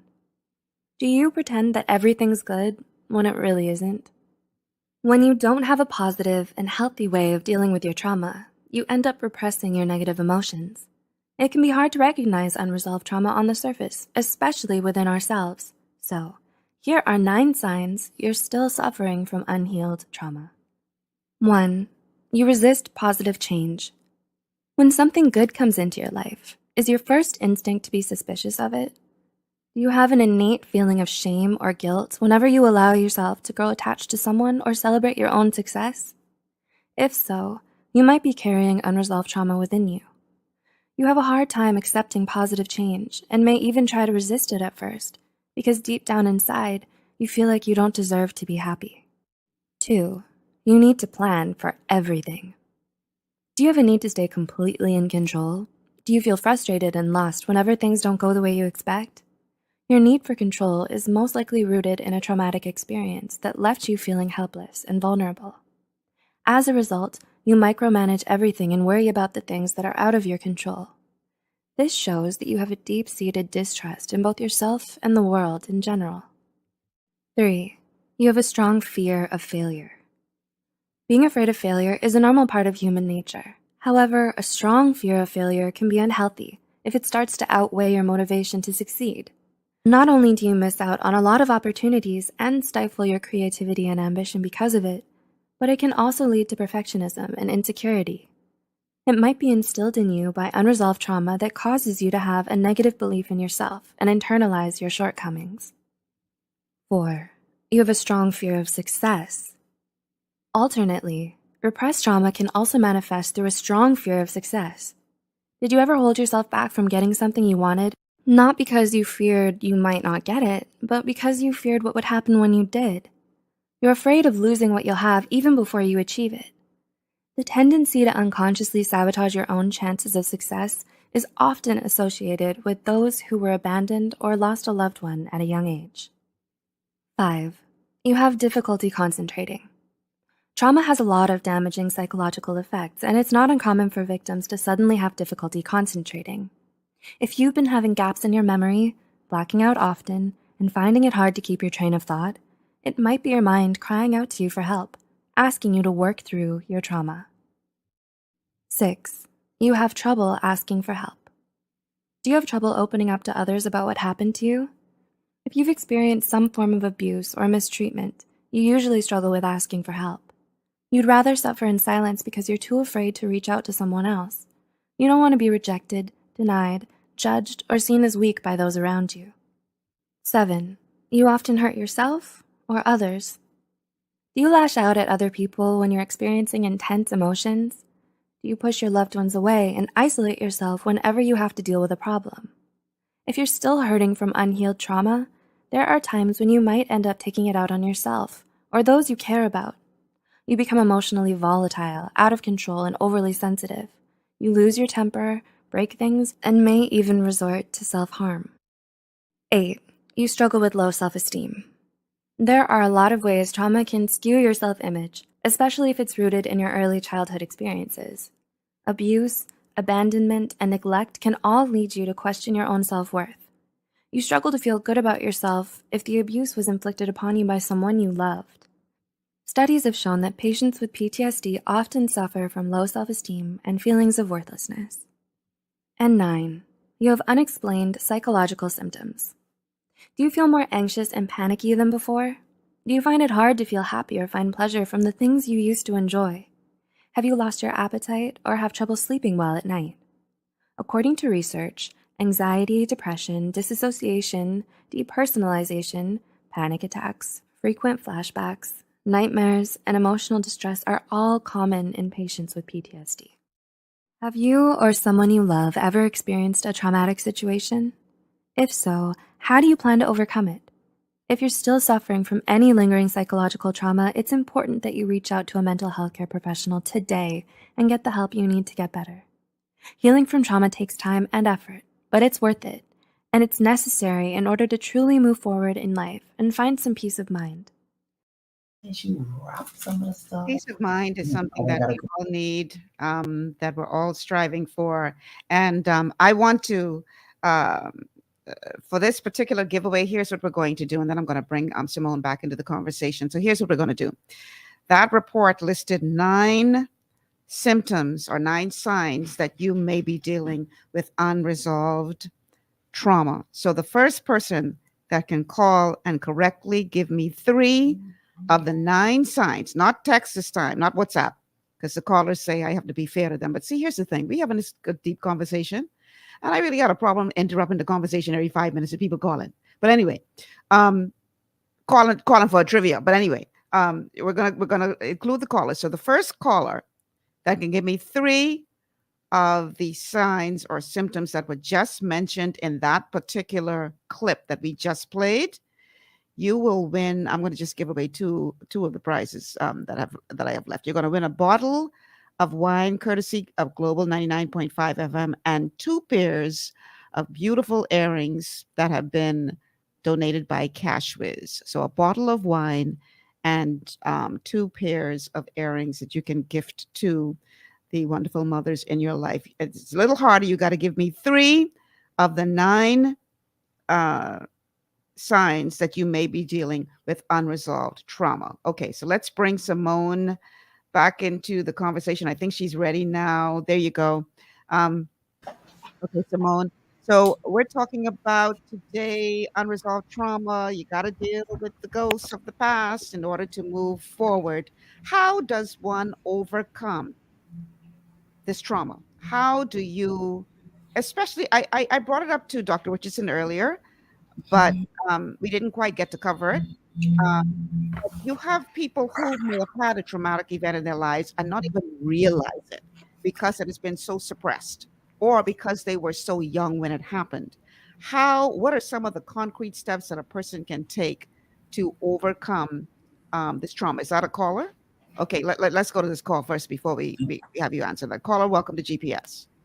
Hi. Hi. The answer: depression, low self-esteem, and conflict issues. And what? Well, anxiety. Okay, now here's the thing. You're giving me 2 because number 9 was unexplained psychological symptoms. So that includes anxiety, depression, etc. So you gave me low self-esteem and you gave me psychological symptoms. I need 1 more. Okay, the low self-esteem and I can't think of the other one. 1 more. We'll make it quick because otherwise I'm going to go back to my conversation with Simone. Okay, 1 more. Anxiety, depression. Did I say depression? Depression is the other one. Anxiety and depression are all a part of number 9. That's okay. So, and low self-esteem. Right. Unexplained psychological symptoms like anxiety or depression. That's 2. I need 1 more. I don't know. Sorry. Okay, bye. All right. Three. I need three people. Three. Okay. All right. So Simone, overcoming this. What do we do? How do we deal with this? Yeah, I'm so glad you said that because I wanted to reference that, right? Because I think a lot of times when people think about trauma, they think about like what we would term as like massive events, Right. like death or maybe some massive loss, the house burns down or you're in a war or things like that. But I Mhm. think a lot of times people don't realize that they may have been traumatized by other events. Mhm. Mhm. So things like illness or um, moving from one place to another. Um, and you may say, well, that's just trivial. You should get over it. But what we don't realize, depending on our age, depending on our circumstances, depending on how things may be done, they have tremendous impact on us. So if we go to that example, maybe you your parent, one of your parents got a new job and it required you to move to another island or move to another country, right? So depending on your age and stage in life, you may be very, very young, so maybe a move like that may not be that impactful. But when you are at an age where perhaps your friends are very important, perhaps you're at a stage where you're involved in a lot of things, after school clubs, maybe you are tracking as an athlete or as a musician or something like that, that things that you have very strong emotional connections and attachments to. Mhm. When those things are Disrupted. dramatically Yeah. disrupted, Mhm. Mhm. that's trauma. It's traumatic because now I have to get over the loss of it. And now I have to make new friends. I have to start all over again. I have to learn a new coach. I have to, all of these different things. And Mhm. depending on the type of person you are, if so, for instance, if you have an introvert personality, you already don't really like being around people and having to get out there and make that effort to make friends and all these sorts of things. So there's a lot happening. Right. And I think it's very important for us, especially in the Caribbean, the diaspora, the Bahamas, that we stop trivializing and diminishing Yes. Yes. emotions. Yes. Yes. Yes. Yes. Yes. Yes. Yes. We For sure. must stop doing that Mhm. because we make people feel like we invalidate what people feel. Mhm. And so I remember doing a grief recovery class with the late Dr. Wavell Thompson. He was amazing. It was an amazing class. It taught me so much. But one of the things that he talked about are some of the things that you say when people are going through a period of loss. And again, it doesn't have to be death, right? But say, for instance, God forbid, you miscarried a baby. Some of the things that your friends may come around you and say, well, child, don't worry about that. You could have another baby.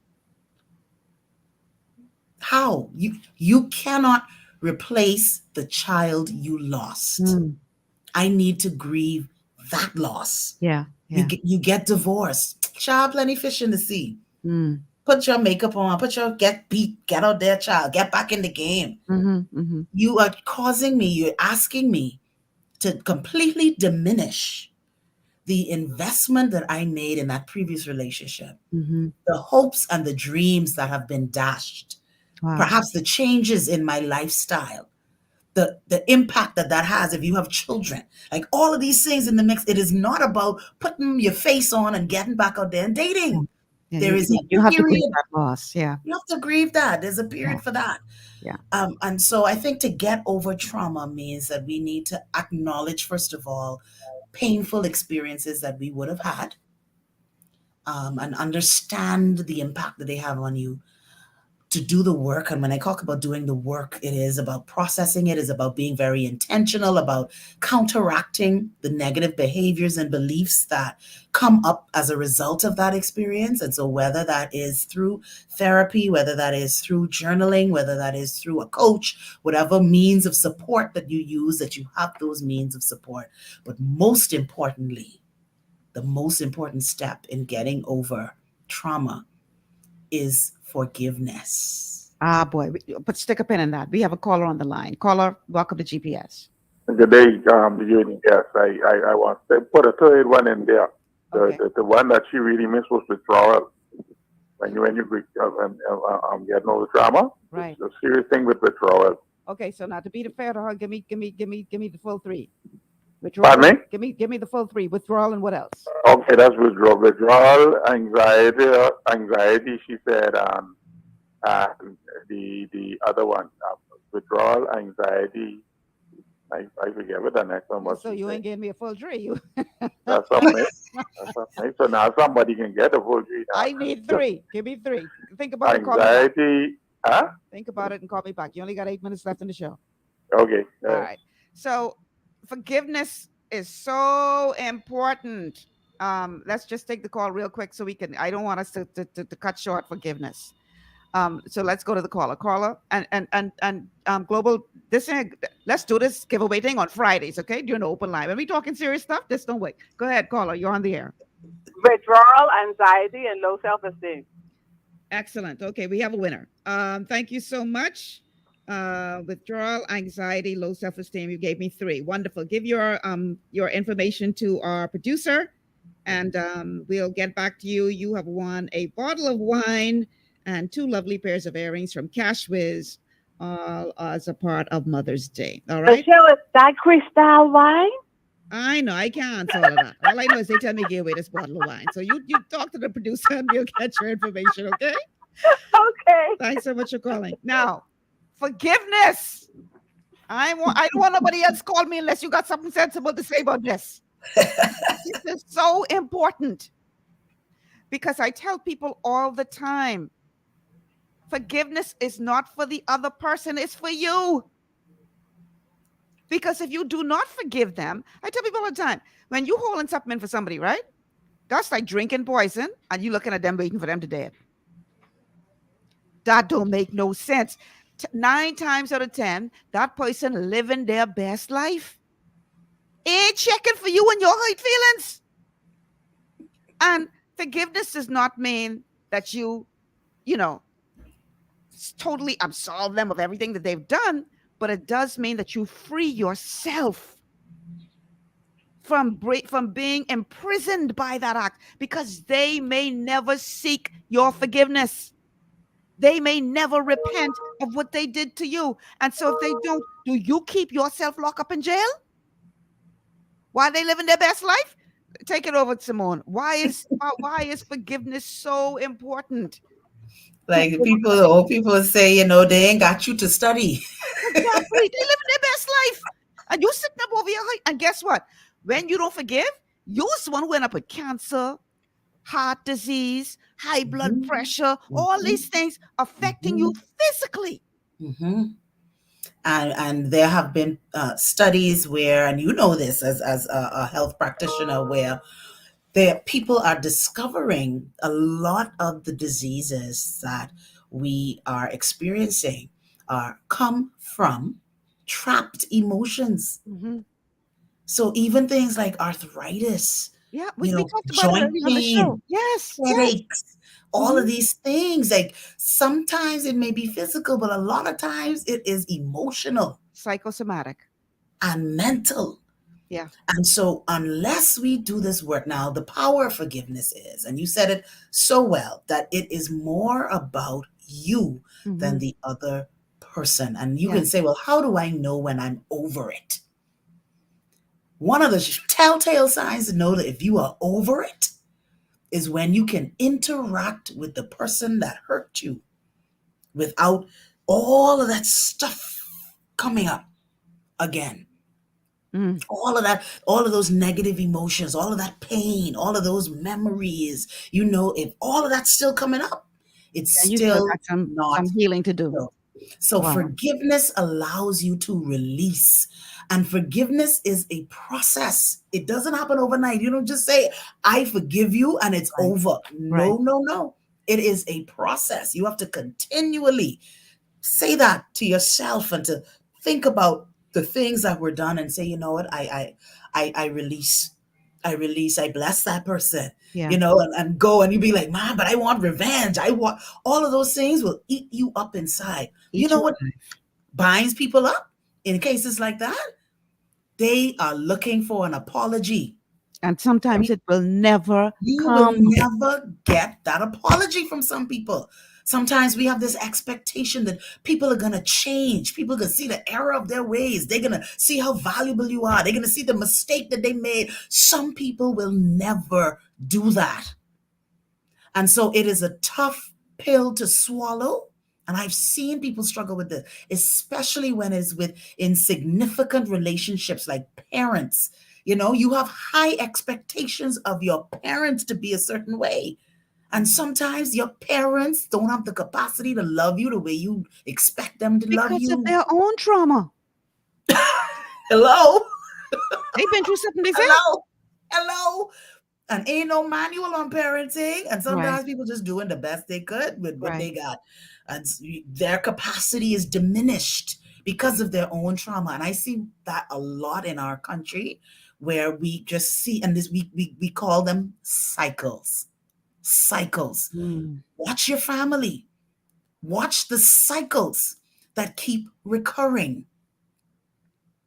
Because that is a clue to tell you what the patterns that you now take on as this is just what we do.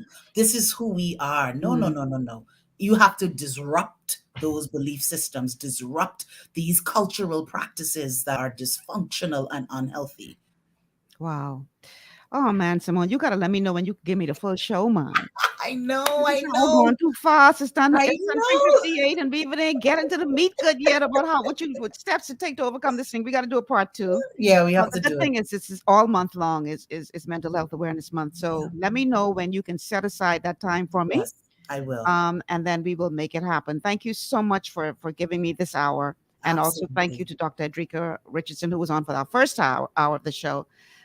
This is such a necessary conversation because we have a lot of walking wounded, a lot of people who right now can't walking around with a haunted house within, and they can't figure out how to exercise these ghosts that are affecting their lives. But it has to be done. We got to fix this nation, and we have to start with mental health. So thank you so much, Simone. I really, really appreciate you.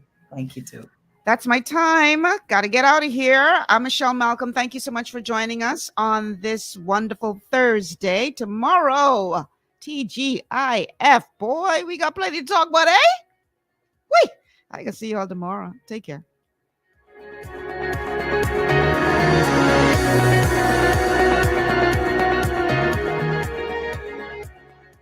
Global 99.5 FM reminds our listeners that the views and opinions expressed on this show are those of the host and guests and not necessarily the opinions of the owners of Global Community